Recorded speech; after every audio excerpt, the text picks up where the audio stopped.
on our slide, we get a lot of funding from CAL FIRE through a workforce development grant, but we also receive supplemental funding and support from the other partners who are shown here. So a huge shout out to all of our funders. So as I said, my name's Allison Ernie. I'm the program manager. I'll just do a little bit of Zoom etiquette before we start. I know we're all used to Zoom by now, but please do rename yourself with your first and last name, and whether you're a mentor or a mentee. That will help us with the breakout rooms later. And you can put your pronouns there as well if you're comfortable with that. Please stay muted unless you're speaking. And you can use the chat box to ask questions during the presentations. And I'm also going to introduce our other facilitators. So Louis, do you want to introduce yourself? Totally. Thank you, Allison. And hello, everyone. My name is Louis. I'm a part of the steering committee for the FMP this year as its student representative. So like Allison, you're probably going to get a bunch of emails from me throughout the year if you're a mentee, just extending some of the opportunities in terms of jobs and scholarships and that sort of thing for forestry and natural resources. Generally, my role is to serve as a liaison between you guys as students or mentees and the steering committee, the guiding board on this program. So that'll look like me speaking with some of the school representatives that you guys will have set up. And yeah, you guys you can expect a lot of communications from me this year. So yeah, feel free to shoot me any questions if you got any as a mentee, and I'm always around. So happy to see you guys. Awesome. Thanks, Louis. And I also want to introduce Maria Estrada. Thanks, Allison. Hello, everybody. My name is Maria Estrada. My pronouns are she, her, and ella, because I speak Spanish. And I'm a facilitator, and I will be leading a number of workshops connected to diversity, equity, inclusion, and justice. Awesome. Thanks, Maria. So, Katie, if you could paste the agenda in the chat. I know I sent an agenda out beforehand, but today we'll just give an intro to our program. Louis will walk us through the program drive that's available to everyone, which has a lot of resources for finding jobs and things like that. And then we'll review the reimbursement process for students. We do have funding available to get students out into the field and also to conferences and things like that. So we'll go over how you can get reimbursed for that. We'll touch on the communication agreement that a lot of you have already filled out. We'll just give an overview of what trainings we require through our program and also what optional trainings and events are available to you to network with professionals and students. And then I'll hand it over to Maria, and she's going to give us an overview of diversity, equity, inclusion, and justice. And we're going to talk about why that's really central to our program mission.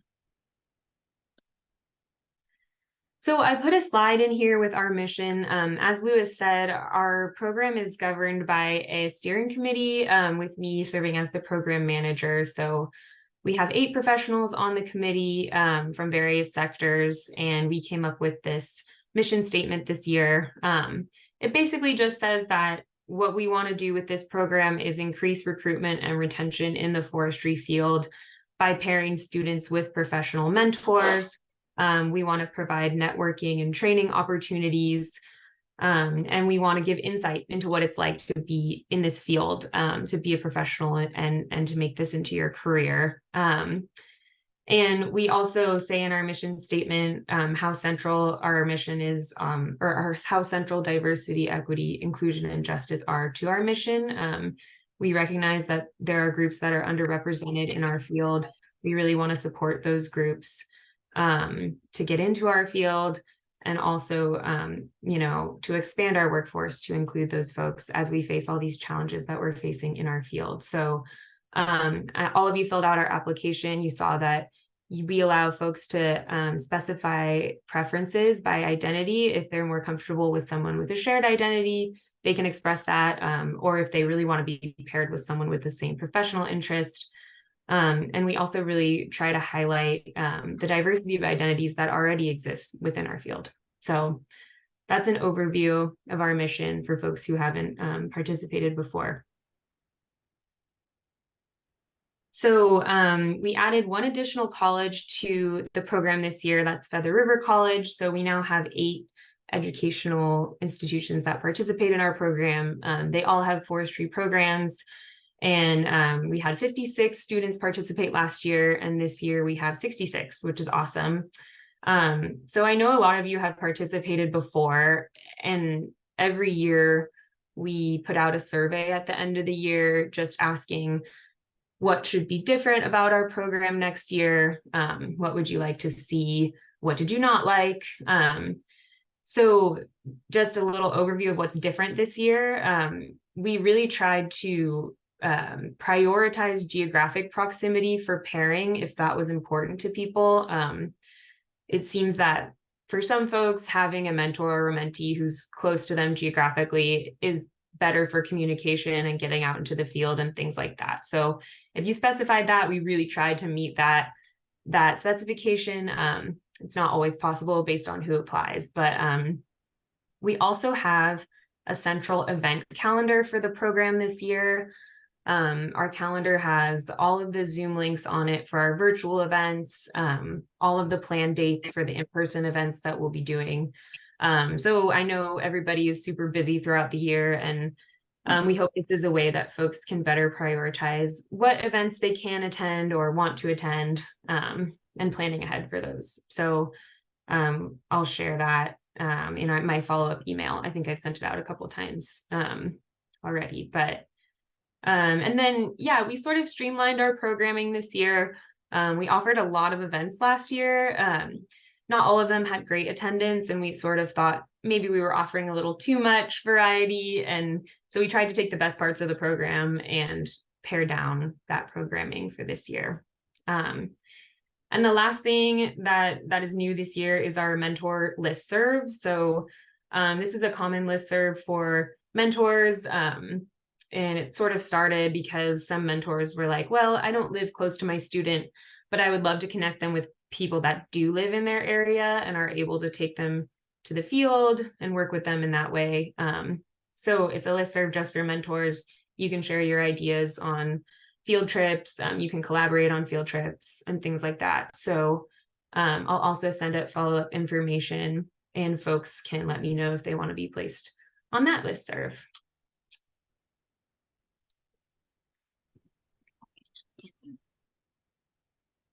Okay, so our goals for today are to understand the goals of the program and what we require. We're going to review the resources available, and we're going to discuss why diversity, equity, inclusion, and justice are central to our program. So I'm going to go ahead and hand it over to Lewis, who can walk us through the program drive. Awesome. Thank you so much, Allison. So yeah, like Allison was mentioning, Google Drive is kind of our central, I would say, hub for a lot of the resources that FMP has for you as a mentee, as a mentor. So starting off there, you'll see this document. Let me know if you can see my screen. A thumbs up would be great. Okay, so you'll see this document called the Resource Garden. I'm gonna click on that real quick and open it up. Oh, that's not what I meant to do. That is what I meant to do. So this is a document that has a bunch of resources on mentorship as well as job boards. There's a bunch of associations that you can join and conferences to attend, as well as a number of resources on anti-racist and queer-friendly education and engagement that are really great for all of us to be engaging with. And so that is all centralized here on this document. Something else that I want to throw out there is that if you have any resources regarding anti-racism or queer-friendly engagement with yourself as a mentor, as a mentee, how be it, please feel free to send those to me. I can make sure that those are added to this document just to expand on the resources that are available to everyone. So yeah, that's the resource garden. Feel free to take a look at that. I think it's pretty useful. Then there's also mentorship discussion topics available in the Google Drive.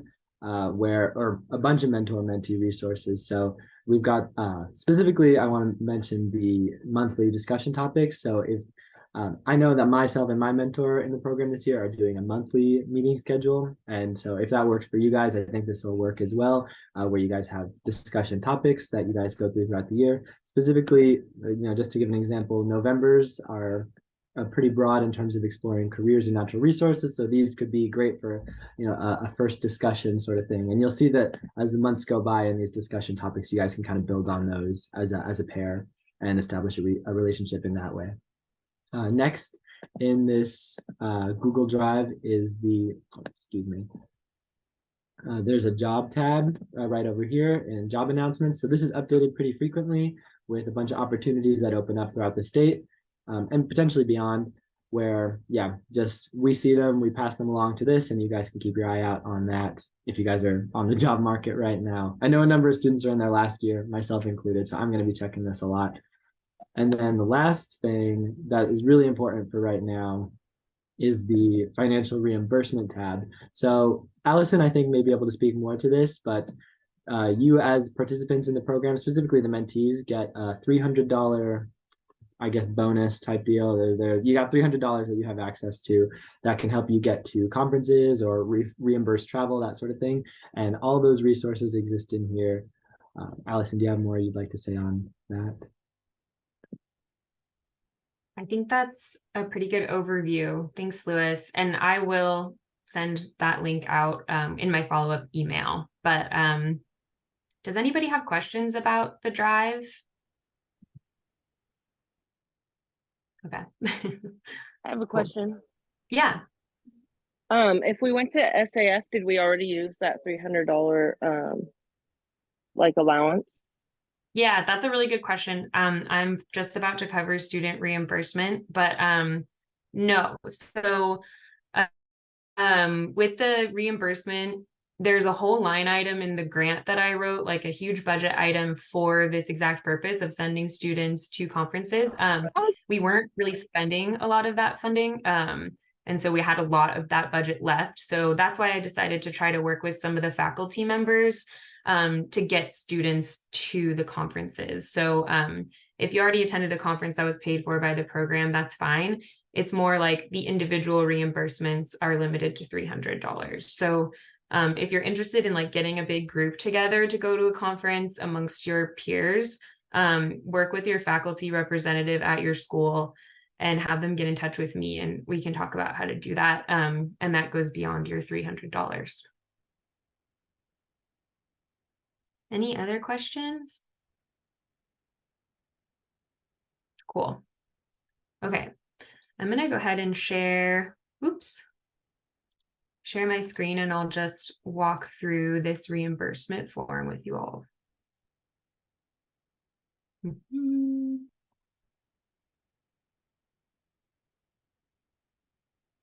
Okay.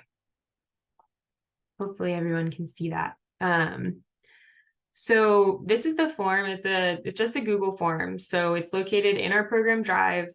And it basically explains everything that you can use your $300 stipend for. So it's pretty much conference registration for forestry related conferences or events, mileage. If you're driving to a conference or event, we pay by the mile up to 65.5 cents a mile.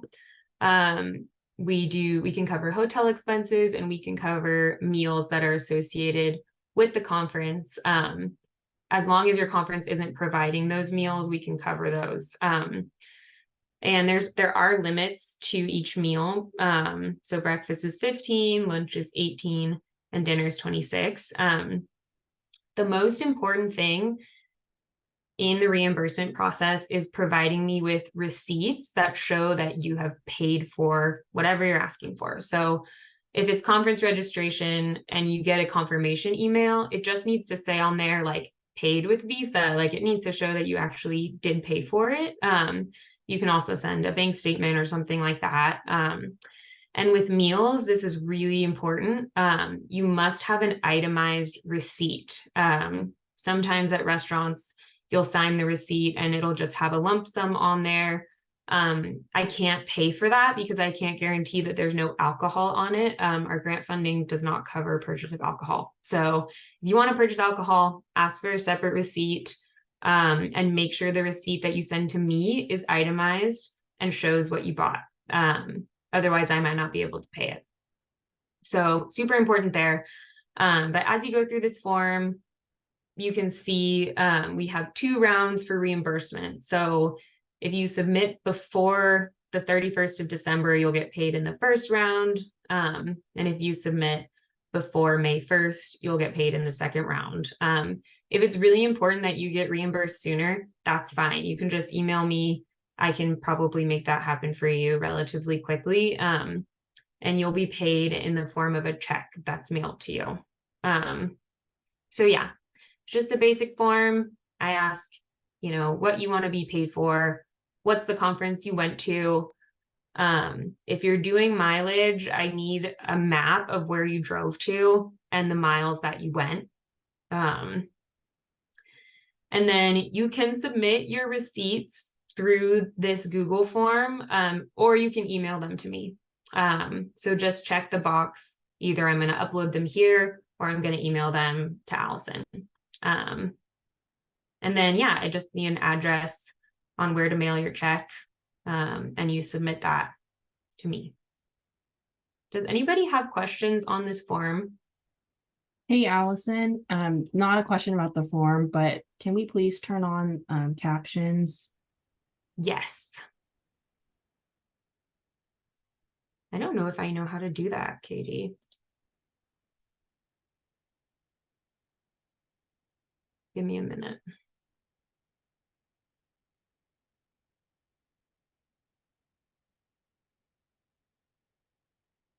It's in the settings. If you open the settings, is the last one on the left, accessibility.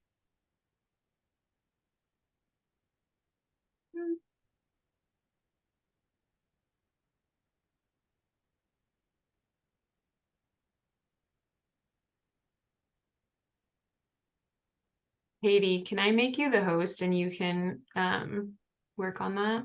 Yeah. Thank you. And thanks for bringing that up. Any questions on the reimbursement form?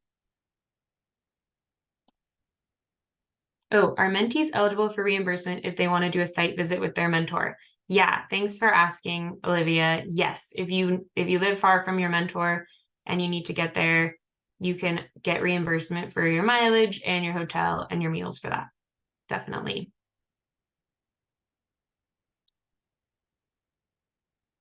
I don't know how to spell that. Okay. Katie, were you able to do the captions?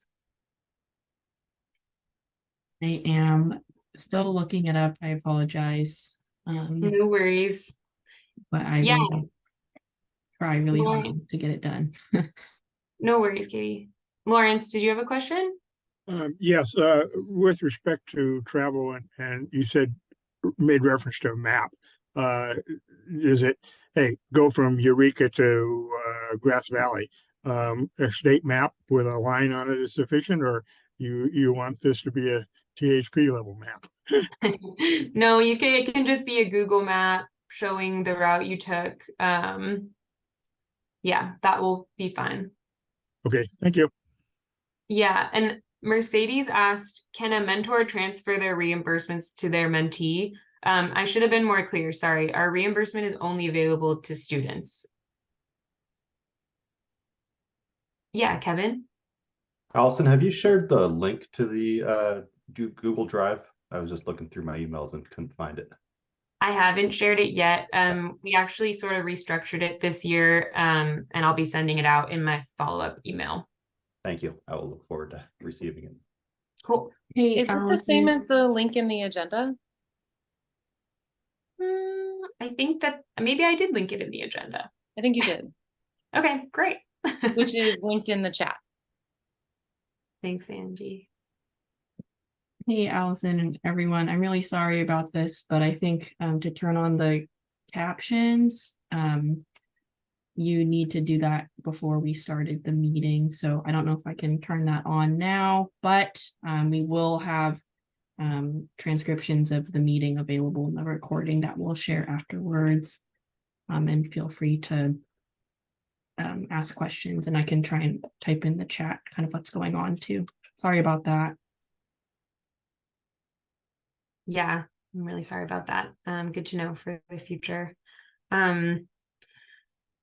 Okay, any more questions about the form?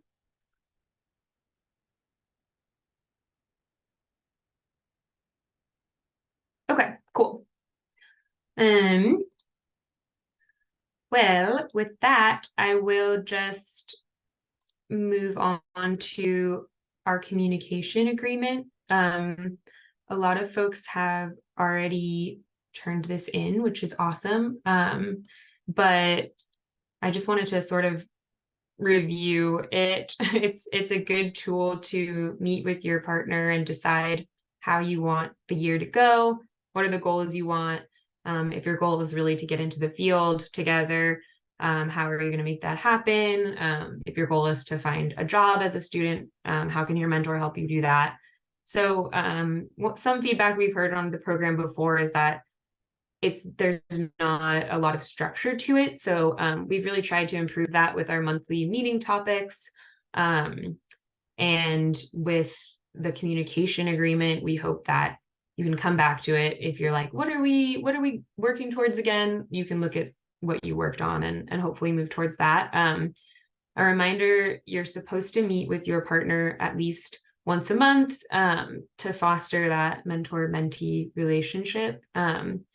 And one thing that one of our steering committee members asked me to talk about was, what is a mentor-mentee relationship? And really the relationship is supposed to be mutually beneficial. So students, you can learn from your mentor, but professionals can also learn a lot from younger folks or students who are entering the field. So I like to use this portion to remind folks that your mentor or mentee has their own life separate from the program. They might have a family, they might have a job, they might be in school as well as a job.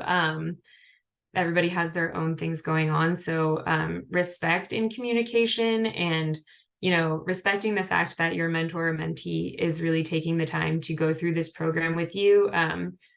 Be responsive to emails, really dedicate yourself to gaining something from the program. Did anyone want to add anything about, any of the program managers want to add anything about mentor-mentee relationships? Is Ricky here? Hey, Allison. Yeah, this is Rick. So I guess I just wanted to share, every mentoring relationship is going to be different, and just depending on personality types and what everyone is hoping to get out of it. I would, remind everyone to just focus on making sure that the communication agreement is clear, and that, what we're providing with all of the resources from the mentorship program are tools. So feel free to use those tools as much as you want, as much as they are useful, but also remember that you don't have to. And there are other ways to build a relationship with your mentor or mentee. And we encourage you to pursue those opportunities. So, thank you. Yeah, thanks, Rick. Christy. I was a mentor for 2 times, and I really enjoyed it. And I really think it's kind of what you put into it and the time and dedication that you do. And I think that even a few minutes here or there, or the weekly or monthly meeting is really important. And I think that it's just having a resource and allowing your mentee to have a sounding board. And I learned so much too. So definitely, I love what Allison said about the learning on the mentor side. And it was really great to hear my mentees' perspectives on different things. So just really encourage folks to, put in time, and it doesn't have to be a lot of time, but it's just really meaningful and lovely to have an advocate, another person to talk shop with. Nice. And those are 2 members of our steering committee, by the way. So thanks for those inputs. Cool. Any questions about the communication agreement before we move on? Okay, cool. So the next thing I kind of want to talk about are our training requirements and opportunities through the program. So I think most folks who have gone through the program know we do require that everyone attends at least one training on diversity, equity, inclusion, and justice. You have to attend, even if you did attend last year. I think that there's always a lot to be learned with different folks in the room, having different conversations. And, it is supposed to be an engaging learning experience. We offer 4 trainings throughout the year, all designed and facilitated by Maria. And they do build on each other. So if you attend all 4, I really think that you'll get more out of it. But of course, we understand that folks have jobs and commitments and things like that. So please do try to attend one. I think that you'll find it rewarding. I'm going to actually share the event calendar so that you all can see what I'm talking about.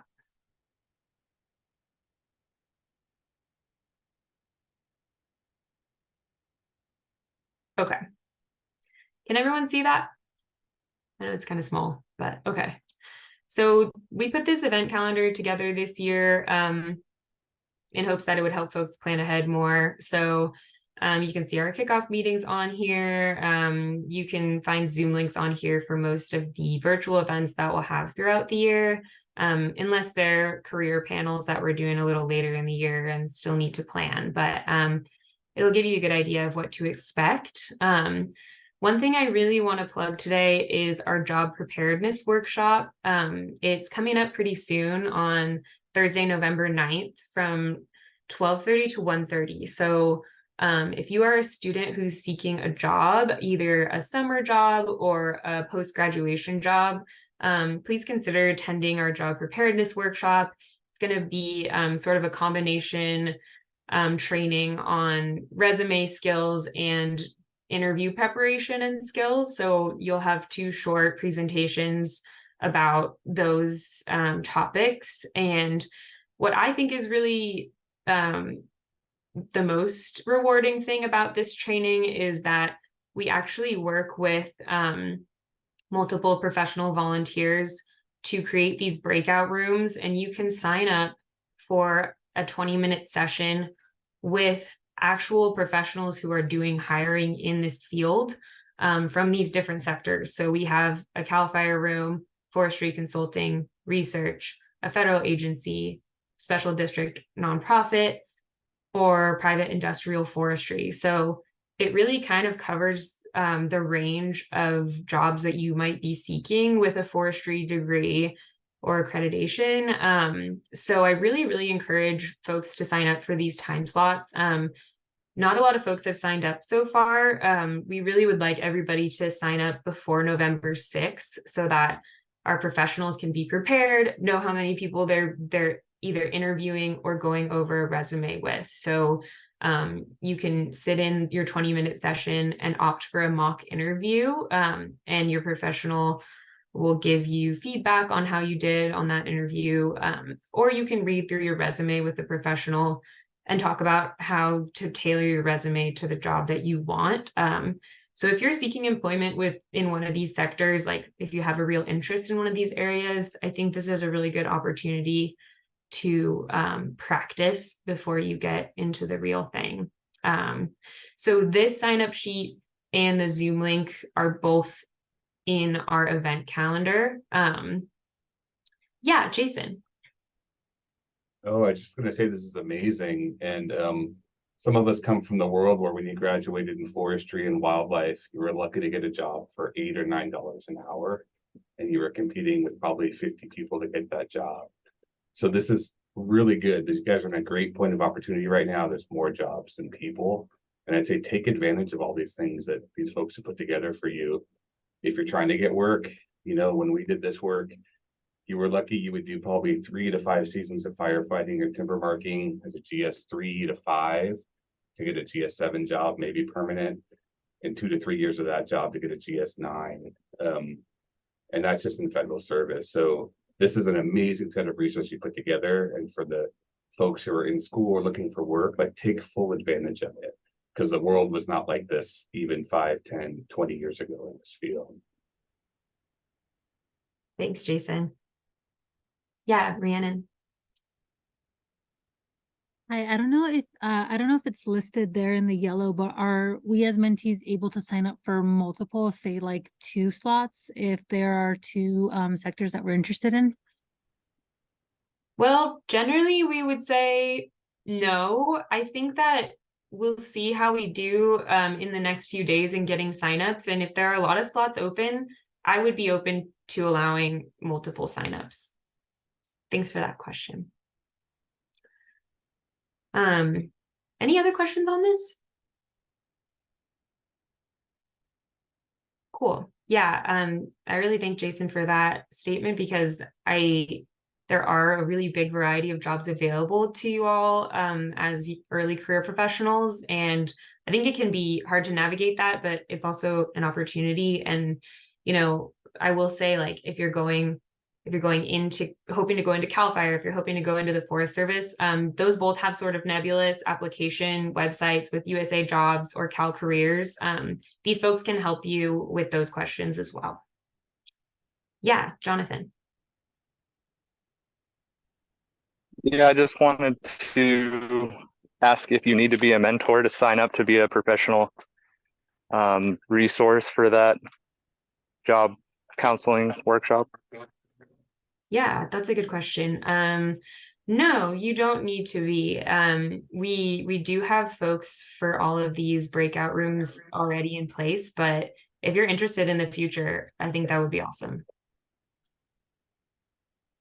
Okay, thanks. Just asking for my boss. He was interested. Thanks. Oh, cool. Thank you. Hey, Allison, what federal agencies will be represented in the workshop this year? This year we have U.S. Forest Service. Last year we had the Natural Resource Conservation Service. So it varies, but Forest Service this year. Yeah, and I could put that in there if that would help folks. Yeah, the different companies that we have represented. Yeah, Lawrence. Yes, I spent 30 years working with the Internal Revenue Service dealing with forestry issues. I'd be glad to, sign up or help with on the federal research side. There's not a lot of opportunities, but if you're interested in economics and taxation, I'd be glad to give you my insights from my experience. So Great, thank you. Yeah, Kevin. Jonathan, wash your hands first. Yeah, I just wanted to add, I guess, I had the opportunity to do this last year and found it really rewarding. And, it's a very good opportunity for students to meet with people that are, you might actually interview with at some point in time in your career. I think the format was about 10 minutes of interview followed by, 5 minutes of feedback and then some discussion.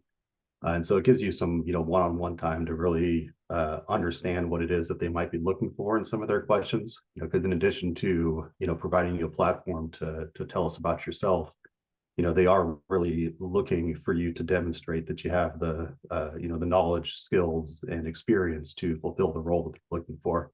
And sometimes it just helps to have somebody that has that higher level view of why they're asking the question, and to explain that to you as part of the feedback on the interview to really help you prepare, I think, for when you do a real life interview. So again, I think this was an excellent part of the program, and I do hope you fill out all those time slots to valuable for I think all of the students and the folks that are participating here. Awesome. Thanks, Kevin. Okay. I'm gonna move on because I only have a few minutes left here, but I don't have too much else to cover in terms of training. We will have career panels throughout the year. We ask all the students when they sign up for the program, what are your areas of interest? So y'all fill those out, and we try to base our our career panels off of what you all are interested in. Our first one will be in January, and it's going to be about becoming a registered professional forester. We have Dan Stapleton, who works in forestry licensing for the Board of Forestry.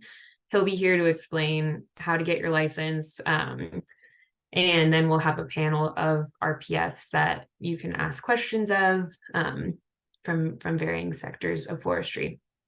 And the last thing training related is LinkedIn Learning. This is a resource that is generously available to us through the UC Cooperative Extension, who's one of our partners. If you don't know about LinkedIn Learning, it's an online platform for training. So I can bring it up really quickly. Can everyone see that screen? Okay, cool. So this is my LinkedIn Learning account. What happens basically is I add all of you to this account, and I can assign trainings to you. This is not required, but it's kind of just a perk of program participation. I often base the monthly discussion topics off of a training that I get off of LinkedIn Learning. It's just a good place to start conversations about different workplace topics. There are also LinkedIn Learning trainings about diversity, equity, inclusion, and justice in the workplace that I found to be really helpful. How to resolve conflicts at work, things like this. So if you see those LinkedIn trainings in my monthly discussion topics, that's what those are. You will get an email from LinkedIn saying that I added you to a group, and there'll be instructions on how to set up your account and things like that. So it doesn't sound that exciting, but there's actually a lot that you can learn there. So I hope folks take advantage. And let's see. Okay, so one of the big feedback points that we got this year from our program participants is that they want more in-person events. So that can be a little challenging with folks spread all over the state, but we already had a really successful SAF conference this year. I know a lot of you folks on the call were there. I think Jasara mentioned earlier, we were able to get a lot of students there from our program, which was super cool. And I hope everybody enjoyed that. So we're going to try to, at events like that, have sort of meetups that are more specific to our program. So the first one is actually coming up. California Licensed Foresters Association has a fall meeting November 16th and 17th. It's going to be up in Anderson, so near Reading. So I know that's pretty far for some folks, but we are going to be doing a mill tour with SPI in Anderson. And then we're working with CLFA to have a student employer mixer at 5 p.m. So we'll have food, and there will be employers there from different parts of our industry. And you can talk with different employers. It's supposed to be just like a low pressure environment where you can talk with folks about, what does your company do? How could I get a job doing that? Just to see what you might be interested in. So I know this is really soon. We have some Bakersfield College students coming, which is awesome. If you're interested in coming to this, I encourage you to use your stipend. And if you need help with any of that organization, just reach out and let me know. If you live in the area, I would love for folks to show up to the student employer mixer, get a chance to meet some of the students. And I also encourage everyone to sign up for the fall workshop this year through CLFA, because the theme is workforce development, which is obviously very related to what we're doing here as participants of the program. So, and then we partner with California Women in Timber, which is a nonprofit association, to put on other mixers at the logging conferences every year. So there's the Sierra Cascade Logging Conference in February, and then the Redwood Region Logging Conference in March. Sierra Cascade is always up in Anderson as well, and Redwood Region is in Eureka this year. So really close to you, College of the Redwoods and Humboldt students. So yeah, I really encourage you, use the student stipends. There's a lot of funding available, and if you're interested, definitely take advantage of that. So with that, I'm going to pass it over to Maria to get into our next segment. Thank you, Allison.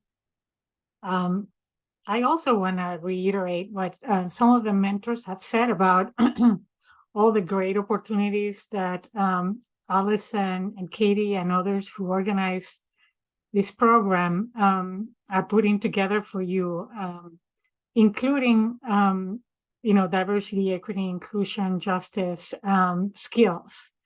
As a facilitator, I want to share that I work with a number of governmental organizations, including the Forest Service, NASA, U.S. Fish and Wildlife Service.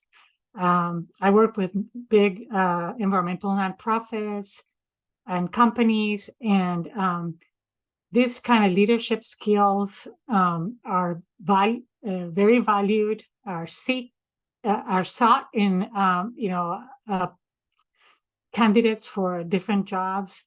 So I'm grateful to be included as part of the program, and would like to invite you into a initial conversation about why these set of skills, practices are important in your field. So what we thought we would do is begin a dialogue, and I realize there are a lot of people in the room, but we're going to create some breakout groups and really rely on your participation. We want to see, what is your understanding of these topics and how they might be relevant to your training, to your studies, to your jobs. Then after we finish that initial conversation, I'm going to stay on for those of you who are interested in seeing kind of a pre-workshop review of the foundational concepts in this field of study and of practice, that is diversity, equity, inclusion, and justice. So I'm going to ask Katie to help me with the breakout groups. And Allison is going to forgive me for, are we wrapping up this portion and then moving on to the rest of my presentation, or Allison yeah, so Jamboards are done, obviously, and then did you have a few slides for the whole group to view before the optional portion? No, not really. This is mainly the conversation around the Jamboards, and now the slides that I prepare are for the sort of pre-workshops introduction to the topic. And that'll be about 45 minutes, you think? 30 to 45 minutes. Yeah, it will be, again, highly interactive and an introduction to the basic ideas, sort of foundational, and we will build on those ideas as we go through each of the workshops. Yeah, that sounds great. I think go right into that. And if we go over 7:30, feel free to hop off if folks need to. All right. Excellent. So now I'm gonna share my slide deck, and again, it's very interactive. So I will be asking you to speak to some of the concepts and ideas that I will share with you that are sort of foundational. Those of you who were in the program last year, speak up. You should know a little more, since you've already been through some of it, some of this. So let me just cue my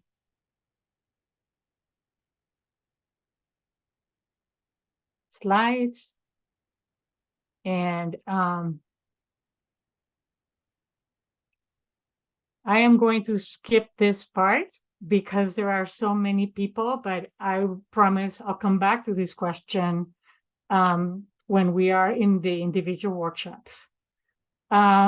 So what I want to do here, and I'll probably we can probably do this in 30 minutes, is both introduce these foundational ideas, but also have a conversation with you, mostly via the chat, about how these concepts might be relevant to you in your field of forestry. If you have any questions, feel free to raise your hand as I go. Let me start with this. There are, these issues are complex. Sometimes they are uncomfortable for some to talk about, and they are nuanced. There are many ways to respond to them. All of them are appropriate responses, right? We respond in an objective way to what we're hearing or what we're seeing. We also respond with our emotions. These ideas might make us feel a certain way. I am more interested, I'm totally interested in objective, reflective reactions, but in my work, I'm really interested in the interpretive responses. So how are you connecting this to your lives, to the work that you do, to the field that you're interested in? And then the last one, which is perhaps the most important one, is what do I do with what I'm learning? How am I moving forward in the world in different ways as I learn more, skills, more vocabulary, more competencies? So I invite you to respond in all of these ways. And, my invitation is that you think about making the connections. How is this relevant to me? And then how might I apply this? Because that's, what I consider success, when folks learn something and then apply it in their day-to-day work. So I'm going to start with the topic of the first workshop, and that is psychological safety and why it's so valuable. I'm going to stay on the surface, just kind of getting you to see what this is going to be about. But a question, and would love to hear from some folks if you would like to unmute yourself. But do you ever find yourself in settings like this, right? Self-censoring yourself, meaning I'm not going to speak up because I'm afraid that others might think my idea is irrelevant or out of touch, or might reveal that I wasn't paying attention. This was said before and I spaced out. And really the so what is, if you do that, and I would be the first one to raise my hand, what is the cost of doing this to this group of people here? If you do it at work, to your team members, if you do it in your classrooms, to the group in the classroom. So if you self-censor, what is the cost of doing this? And would love to invite anyone to answer that question. It definitely takes up a lot of mental real estate if you self-censor for a long time afterwards. Yes, it does. It's kind of exhausting. Yeah, especially if we do it often. And then what could be happening in that real estate that is busy, right? Self-managing. Anyone else? I was going to say for me, it's something that has changed a lot over time, right? When I was young, new in a career, I would find myself doing that a lot. As I got older, more experienced, I'm much more willing to say what I'm thinking. Thank you, Jim. Yeah. And I see, a number of comments on the chat. Definitely losing valuable information, right? You had a question, and research shows, and this is about psychological safety, that if one individual has a question, it's very likely that a lot of people in that room have the same question. There's something that's not clear. So we rob ourselves and each other of clarity. Yeah, I censor myself because I don't think that others would understand my experience or hold judgment. Keeps me from making connections, finding community, can be isolating. Excellent. Thank you for sharing that. Yes, the opportunity to find someone like-minded or, in some way to make a connection. It requires vulnerability, and vulnerability is sort of at the base of relationships. Yeah, you could have a good idea, but if you censor yourself, you will never know. And not only you will never know, the group will never know. And the other thing that I will argue later in the presentation is that a creative idea, a wonderful idea, even a breakthrough comes from anywhere in the room, regardless of level of education. This is about, our own individual perspectives. So the research shows, this lack of safety in a room also robs a team of creativity, of innovation, of even breakthroughs. Yeah, it can also build resentment, make you feel like you are not valued. If you're not speaking, it's because there is no safety in the room. So, that first workshop, and let me come back to our slides, will be precisely about that. So I'm just going to quickly make a second point about psychological safety, and then I'll move on to the next topic. But there is a physiological piece here that is really important. When you say something in a room and it falls flat, or a joke and nobody laughs, or you want to sort of signal belonging, what happens to us at the subconscious level in that moment is the amygdala gets triggered, and it is pre-verbal, so it feels like an attack. It feels like something is under attack. It reacts with the fight, flight, freeze, response. And when that happens, we're not able to access our cognitive abilities, right? If we are in a state of stress, if we are in a group where negative emotions prevail, where people are annoyed about others and their interjections, or annoyed that somebody's asking a question, wasting our time, what a stupid question, all these sort of negative emotions in a group will create stress in the interactions. When there is stress and it's chronic, we don't have access to our higher cognitive abilities. Now, the point that is more interesting is that the opposite, when we cultivate in a group positive emotions, where we trust one another, where we have each other's backs, where we have confidence that people are reliable and they're going to do what they say they're going to do, when we're curious about what each of us brings to the table, when we feel grateful for the opportunities to be together and learn together, there's something physiologically that happens as well. And that is, it's called divergent thinking, where, our minds are sort of expanded. They are in dynamic interaction with others. And this is the space where creative ideas, innovation, breakthroughs emerge. So that's the case for psychological safety. And when we do that workshop, we'll go into more detail about how you measure it and how you grow it. Any questions about this portion before I move to the next one?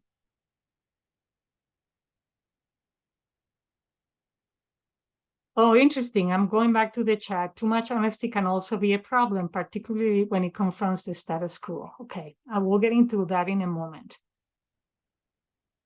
The imposter syndromes. Thanks for bringing it up, John. Who am I to speak up in this setting with this asking questions? And the thing that we don't know is that just because of our unique trajectory to this particular moment, all of us have interesting things to contribute. All of us have, accumulated wisdom.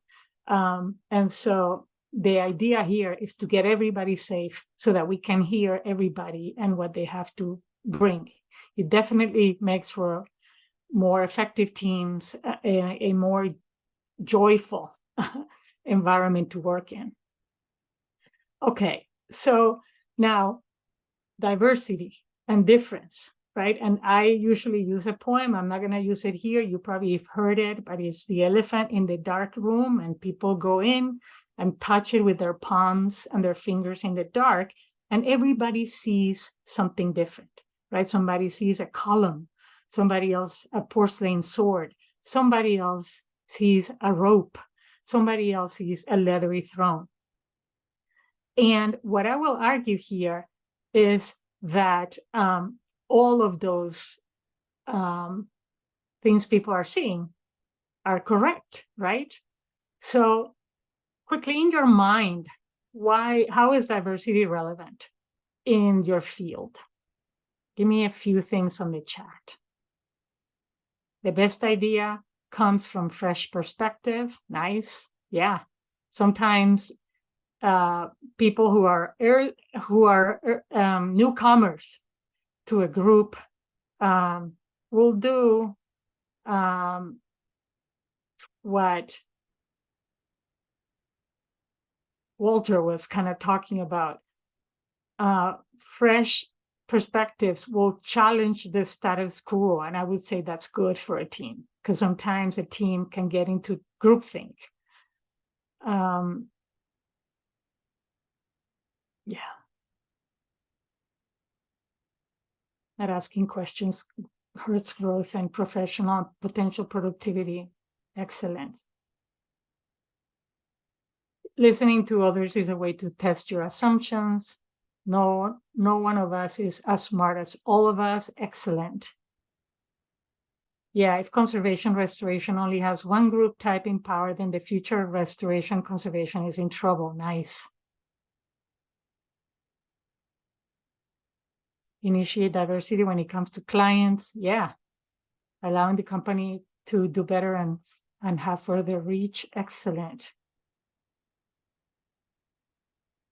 Tribal representation is critical right now. I mean, indigenous groups did stewardship for millennia, highly effective stewardship. We need that point of view. Yeah, public lands belong to all people. Excellent, everyone. I'm unable to read everything, but you all please continue reading. I'm gonna go to the benefits of diverse groups. And because our views of the universe, as this poem, reflects, are partial. They're unique and they're super valuable, and they're also partial. We need all sorts of people.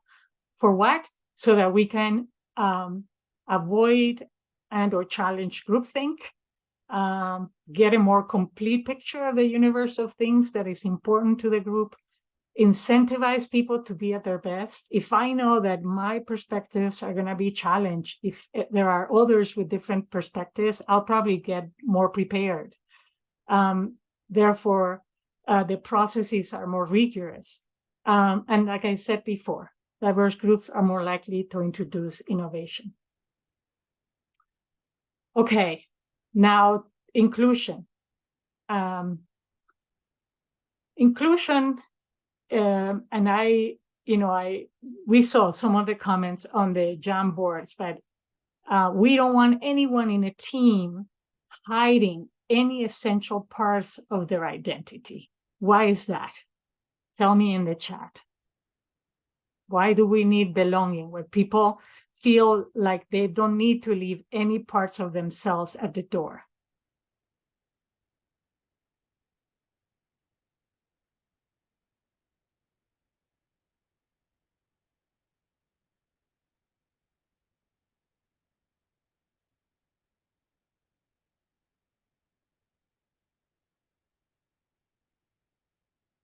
Yeah, show up in our skin and do our best. Yes, Will. If we are focus on hiding a part of ourselves, it takes a lot of energy. Yeah, time and energy, self-editing. They will not be able to focus on their job. They will not be able to give their best. There's a tremendous amount of energy and focus that could be poured into the important task at hand. Yeah, more comfortable sharing ideas. So that's the reason why, we want belonging, because as I said, each of us is unique. Each of us brings something important. And if we feel like we can show up fully, then we can make our best contribution to the global goals of the team. Yeah, it goes back to self-censorship. Again, yeah, is robbing your environment of perspectives and potential solutions to a difficult problem. Nice. Thank you, everyone. Okay. I'm gonna skip this one. I feel like we talked about it. Now this one is the more complicated of the definitions. And, I've seen a lot of organizations, diversity and inclusion done relatively well. Equity is really hard. So I would invite you here to, and we'll probably wrap up here, but this is just whetting your appetite. I'll invite you to help us come up with a collective definition of equity, which is the image on the right-hand side, by contrasting equity with equality. So what is equity, particularly if you define it by using equality as a foil, as a contrast?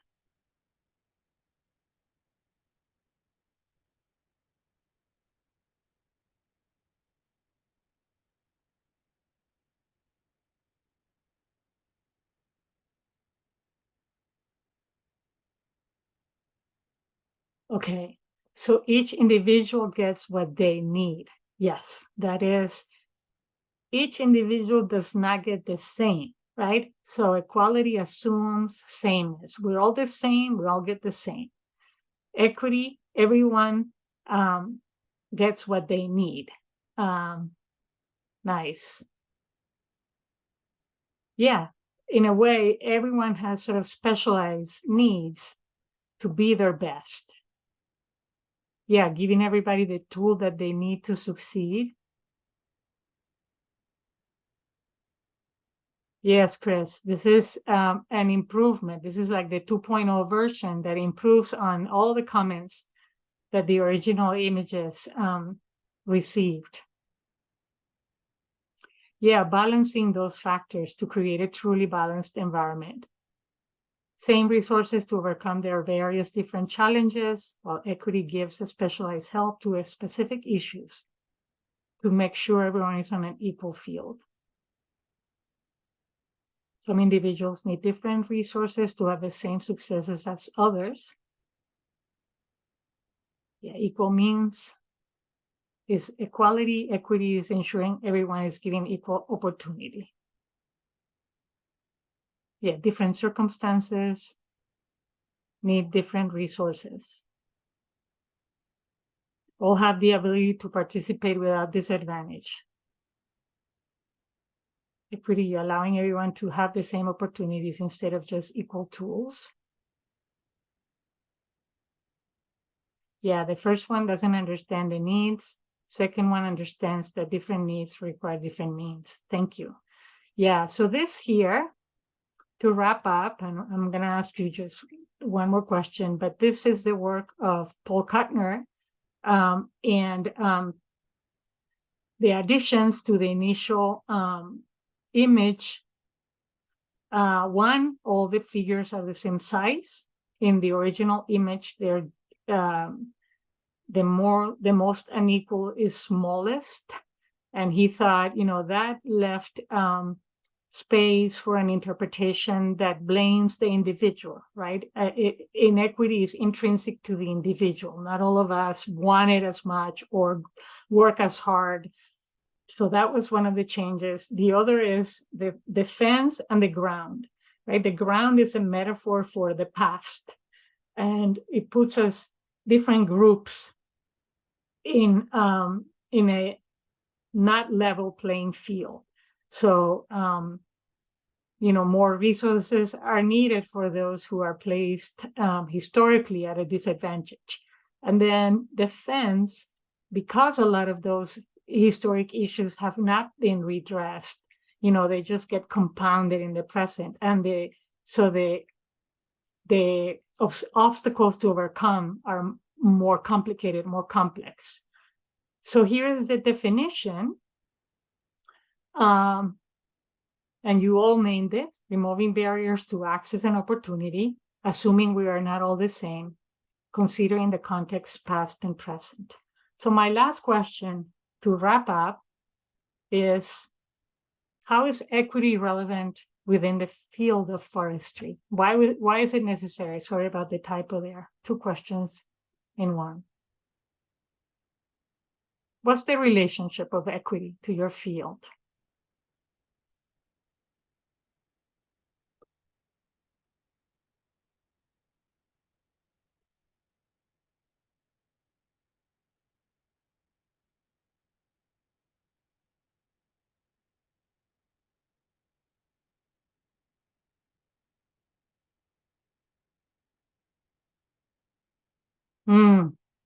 Thank you, Allison. Nice. Yeah, some of you said you grew up in the forest, you learned a love for that place in your childhood. That was your passion, but not all of us. I grew up without access. It was not safe. So, good one.